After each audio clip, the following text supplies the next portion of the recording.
మహాత్మా గాంధీ చూపిన బాటలో నడుస్తూ ఆయన ఆశయాలను కొనసాగించాలని, ఆ మహాత్ముని ప్రతి ఒక్కరూ ఆదర్శంగా తీసుకోవాలని కాంగ్రెస్ పార్టీ పట్టణ అధ్యక్షుడు నాగేష్, సీనియర్ నాయకులు గిమ్మ సంతోష్ అన్నారు.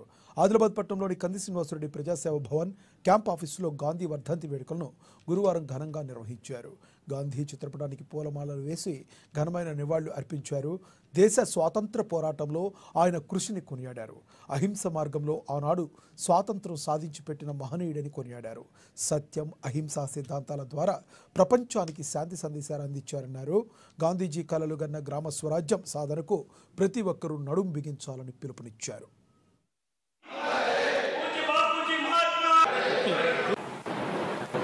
మోహన్ దాస్ గాంధీ గారికి వర్ధంతి సందర్భంగా కాంగ్రెస్ పార్టీ నాయకుల సమక్షంలో కంది శ్రీనివాసరెడ్డి అసెంబ్లీ ఇన్ఛార్జ్ నేతృత్వాన ఘనంగా ఆదిలాబాద్ అసెంబ్లీ నియోజకవర్గ వారిగా వర్ధంతి కేఎస్ఆర్ భవన్లో జరుపుకున్నాము.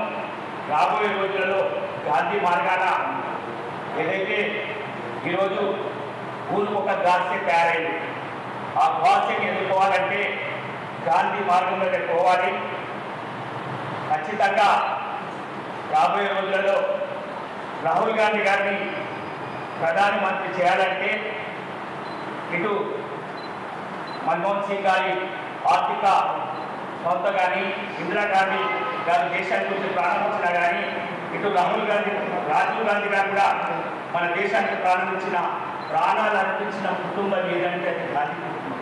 ఈరోజు మహాత్మా గాంధీ గారి వర్ధంతి సందర్భంగా ఆదిలాబాద్ నియోజకవర్గ కాంగ్రెస్ పార్టీ ఇన్ఛార్జ్ సోదరుడు కంది శ్రీనివాసరెడ్డి గారి ఆదేశానుసారంగా మరి కేఎస్ఆర్ భవన్ లో మరి ఆదిలాబాద్ నియోజకవర్గ కాంగ్రెస్ పార్టీ శ్రేణులందరం కలిసి ఘనంగా మరి నివాళులు అర్పించడం జరిగింది. మరి గాంధీజీకి ఉన్నటువంటి చరిత్ర మరవరాని చరిత్ర, భావితరాలు కూడా మర్చిపోని